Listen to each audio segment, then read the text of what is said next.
It was a few minutes shy of midnight when I hit the A12, heading for Suffolk. I'm Sarah Whitmore, 34, a corporate exec who'd just wrapped up a late meeting in London. A fine drizzle was falling, turning the headlights of the few cars on the road into smeary yellow streaks, dragging across the wet tarmac. The A12 was near enough deserted at that hour. Just the odd lorry rumbled by, breaking the monotonous hum of my engine. I flicked on the radio to keep the exhaustion at bay, but all I got was static and garbled snippets of voices. I switched it off sharpish. That's when I spotted them. Hazard lights flashing in the distance. A car pulled over on the hard shoulder, its red blinkers slicing through the dark like little pulses of blood, and decided to pull over a few meters ahead. I'll just ask if he's already called for help, I told myself, lowering the window just enough to speak. The rearview mirror caught him approaching. Dark coat, cap pulled low over his face, hands stuffed in his pockets against the rain. Trouble with the car? I asked, keeping the engine running. He leaned in slightly. His face was half hidden under the brim of his cap, but I caught a polite smile. Flat tire, he said with a proper Suffolk accent. My jack's knackered. You wouldn't have one. I could borrow, would you? I shook my head. Sorry. Have you called for roadside assistance? No signal out here, he said, nodding at his phone. Could you give us a lift to the next service station? It's less than 10 minutes up the road. A chill crawled up my spine. Something about the way he said you, like he already knew me. I can call for help when I get to the next station, I offered instead. Should be there in a few minutes. His smile flickered for a split second. That'd be ever so kind of you, Mrs. Whitmore. I froze. I'd never told him my name. How do you know my name? I asked, my finger already hovering over the button to close the window. He leaned closer, and now I could see his eyes under the cap. Cold, calculating. Saw it on your badge, of course, he said, pointing at my chest. I glanced down. My work badge had been tucked away in my bag. Since I left the office, I wasn't wearing it. I've got to go, I said, slamming the window shut and shifting into first. His face changed in an instant. The polite smile twisted into something predatory as he banged on the glass. But I need your help, Sarah. I know you live alone in that big house in Chelmsford. Who's going to notice if you're a bit late? I floored the accelerator, my heart hammering. In the rearview mirror, I saw him sprint back to his car.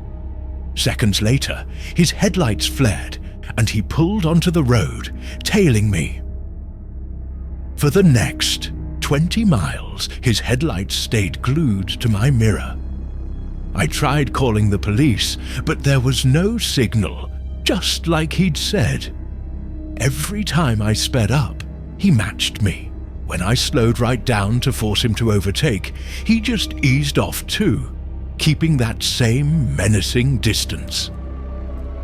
The next exit was miles away. My fuel gauge was dipping below a quarter. Panic was setting in as I realized we were on a properly desolate stretch of the A12, no decent lighting, no other drivers in sight. Then I saw it, a roadside police post up ahead.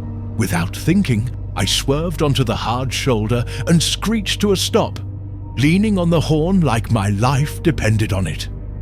My pursuer shot past, accelerating into the darkness of the motorway. A copper came running out, torch in hand. I spilled, everything between sobs of relief. He took my statement, checked the motorway cameras, but said it'd be tough to ID the car from the grainy footage, especially in the rain. You were lucky, the officer said, handing me a cuppa to steady my nerves.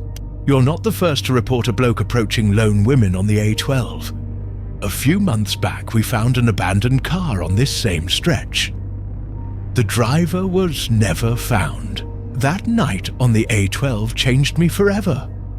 I don't drive alone after dark anymore. I've got cameras all over my house and switched up my entire routine. The police never caught the man, nor could they officially link him to other disappearances in the area. Sometimes when I'm driving and spot hazard lights, on the hard shoulder that same chill runs through me, and I wonder how many people pulled over to help and were never seen again. What haunts me most isn't just that I escaped the hard shoulder killer. As the local papers started calling whoever's behind these vanishings, it's that he knew my name, my address, that he'd chosen me, that he might still be out there waiting for another chance. And the question that keeps me up at night, how did he know so much about me? My name's James Miller, and I used to laugh at stories like this. Tales of roadside killers, urban legends spun to spook careless drivers. That is, until one night on the A12, when everything I thought I knew about the rational world came crashing down. It was a Thursday in October, and I was driving back to London after visiting my folks in Ipswich. I was 22, a uni student studying forensic psychology, fascinated by criminal cases, but only as academic puzzles, never something that could barge into my own life. The storm hit out of nowhere, as they often do in East Anglia. Torrential rain turned the A12 into a murky river, visibility down to a few meters ahead. I slowed as I passed Colchester, my old Vauxhall's wipers fighting a losing battle against the downpour. That's when I heard it. A metallic clunk from the engine, followed by a sharp hiss and a cloud of steam billowing from under the bonnet. The car lost power instantly, and I barely managed to coast it onto the hard shoulder before it died completely. Brilliant, I muttered, flicking on the hazard lights and trying the ignition again. Nothing. I grabbed my mobile. No signal. The storm must have been messing with the local masts. I looked around. Empty road, lashing rain, no service station in sight. It couldn't get any worse. Or so I thought. Maybe 20 minutes passed before I saw headlights creeping up in the rearview mirror. A flicker of relief hit me as the vehicle slowed. A white van, an older model, pulling up a few meters behind me. The driver got out, shielding himself from the rain with a dark waterproof jacket. He was a middle-aged bloke, average height, completely unremarkable, the kind of face you'd forget the second you looked away. "Car trouble, mate?" he asked, tapping on my window. I lowered it just a crack. "Overheated, I reckon. Got a phone with signal so I can call a tow." "Tow truck'll take hours in this weather," he said, glancing at the black sky. "I'm a mechanic. I can have a look for you." Under any other circumstances, I'd have been wary, but the rain was relentless. It was getting proper chilly inside the car, and my skepticism about motorway murderers made me brush off the faint unease prickling at me. I got out to help him pop the bonnet. The rain soaked me through in seconds as he poked around the engine with a small torch. "Radiator hose is knackered," he said. "I can patch it up for now. Got some tools in the van. Enough to get you to the next services." I thanked him, grateful, and followed him to his van to grab the gear. That's when I clocked something off. The back of the van was empty, except for a black plastic tarpaulin covering something on the floor, and a weird smell, chemical, sharp, like nothing I could place. "Here, hold this," he said, handing me the torch while he crouched to grab a toolbox. It was just a split second, but the light caught a corner of the top that had slipped, revealing what looked like blood-soaked women's clothes. My blood ran cold. I tried to keep my cool, acting like I hadn't seen it. "Cheers for the help," I said, my voice wobbling despite myself. "You know what? I think I'll wait for the tow after all. Just remembered I've got roadside cover." His eyes changed in an instant, from friendly to empty, like black holes in his ordinary face. "No signal out here, lad. We already checked that, didn't we?" We, plural. Like he and I were in on something together, or like he was talking about someone else. "I need to grab something from my car," I said, backing away slowly. He shut the van door with a smooth flick. "James," he said my name like we'd known each other for years. "You really shouldn't have looked under the tarp." I'd never told him my name. What happened next still haunts my nightmares. I ran like I'd never run before, abandoning my car, abandoning everything but the primal urge to survive. Not along the road. He'd catch me too easily with the van. Instead, I plunged into the dense forest lining that stretch of the A12. I heard the van roar to life, screeching to a stop near the forest's edge. I heard doors slamming, footsteps crunching through the undergrowth, and then the worst sound of all. Not one set of footsteps, but two. There was someone else with him, someone who'd probably been hiding in the van the whole time. The rain muffled my movements, but it made the ground treacherous. I slipped over and over as I pushed, deeper into the woods, guided only by the occasional flash of lightning. I don't know how long I ran. Eventually, I stumbled across a small railway bridge and hid beneath it, shivering with cold and terror. I stayed there for hours, straining to hear any sign of pursuit. When dawn finally broke, I staggered to a service station. The cashier called. The police the second he saw me, drenched, caked in mud, with a deep gash on my forehead I hadn't even noticed. The coppers found my car, but no trace of the white van. Days later, when I could finally sleep without waking up screaming, a detective came to see me in hospital.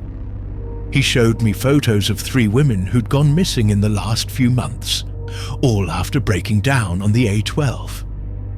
The most recent had vanished just 2 days before my encounter. Sarah Whitmore, a businesswoman who'd miraculously escaped a similar run-in, had given a statement to the police. Our descriptions of the man matched down to the last detail. Even now, as I drive through London, avoiding the A12 like the plague, I think about that second set of footsteps in the forest. And when I read about new disappearances, I wonder if there's not just one hard-shoulder killer out there, but 2 working together on the A12. My name's Emma Blackwood, and I've been a traffic copper with Essex Police for 12 years.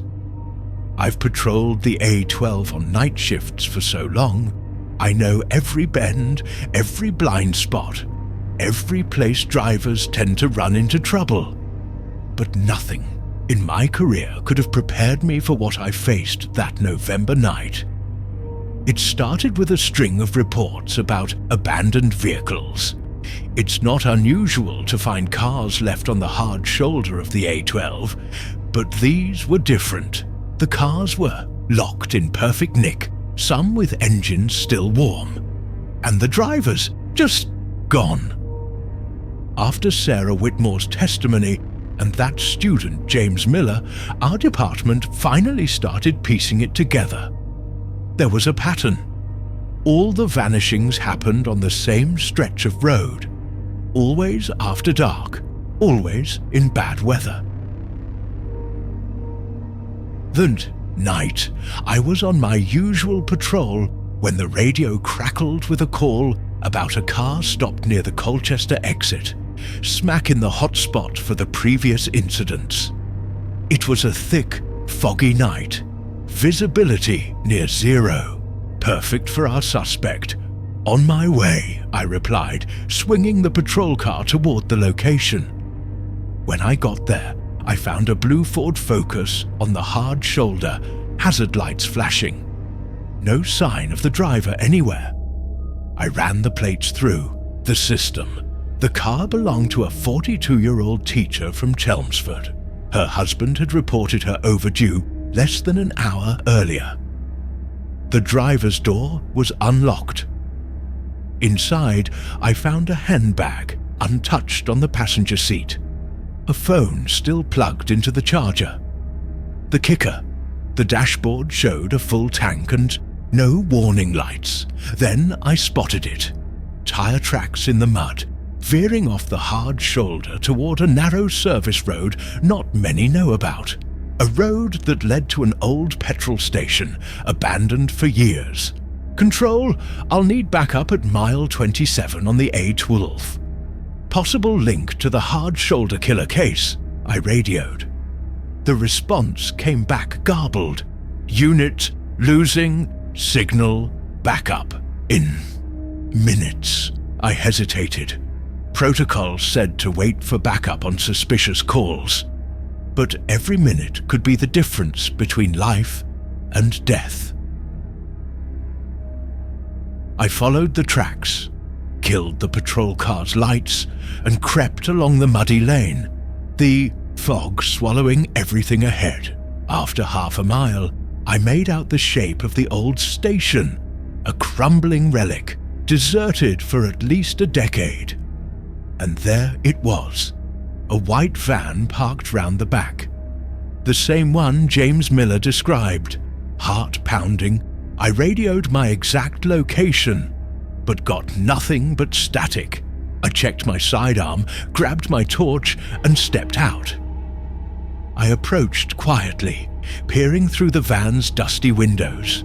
Empty. I circled to the back and froze. Every instinct screamed to wait for backup. But then I heard it. Faint but unmistakable. A muffled scream from inside the abandoned building. The inside of the station reeked of mold and stale petrol. My torch lit up what used to be a convenience shop. Now just empty shelves and debris. The scream came again, clearer now, from a door at the back. I found a staircase leading to a basement. I descended slowly, avoiding creaky steps. The chemical smell got stronger, the same one James Miller mentioned. When I hit the bottom step, my torch revealed something unthinkable.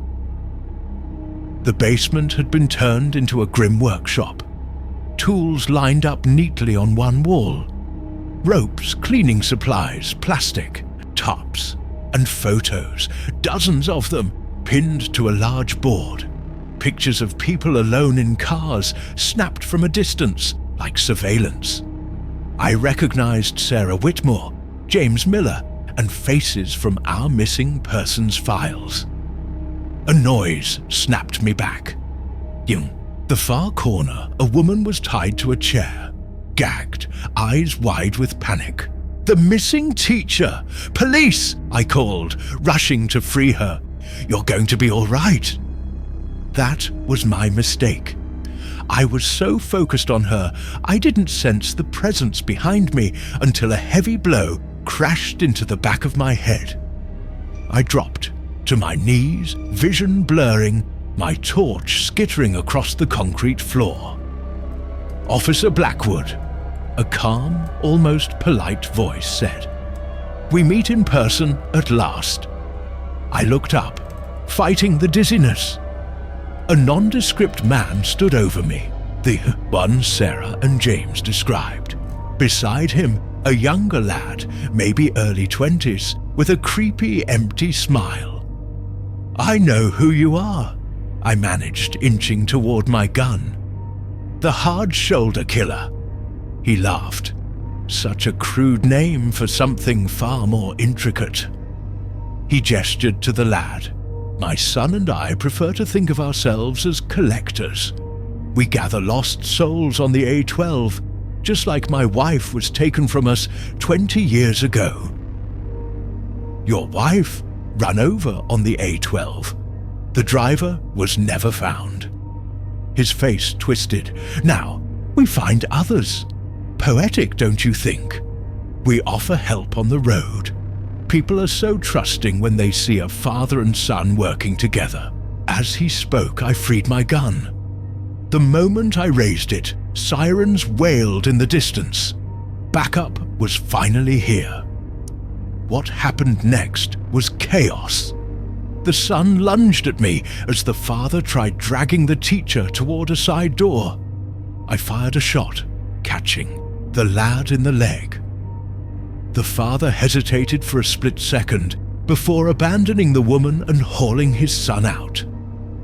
When backup arrived, they found me battered but alive, and the teacher in shock but unharmed. Of the father and son, no trace, just a blood trail that stopped dead in the dense forest behind the station. 6 months have passed since that night. The manhunt for the hard shoulder killer and his son became one of Essex Police's biggest operations. We found evidence of at least 12 victims in that basement. The white van was found torched days later, miles away. I got a promotion and now lead the task force on the case. But every night, as I drive home on the A12, I eye every car parked on the hard shoulder with a shiver, because I know they're still out there somewhere. Last week, a young woman reported being approached by a man with a limp, offering to help with her flat tire on the A12. She declined and drove off. When asked how he knew her name without her saying it, she said he just smiled and replied, "We know everyone who drives the A12 at night. The case is still open, and I'm still hunting." So, my dear viewers, that's another chilling tale from the dark archives of Britain's roads. If you've made it this far, you know the hard shoulder killer of the A12 was never officially caught. Some say the father and son died in that forest.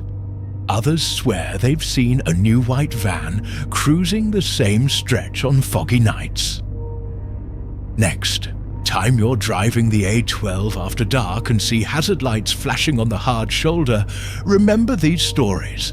That person asking for help might genuinely need it, or they might be waiting for their next victim. If this tale's got you rattled as much as it did me, smash that like button and subscribe to the channel so you don't miss our next British horror story. Hit the bell to get notified when our next mystery drops. And don't forget to comment. Would you stop to help someone on the road at night?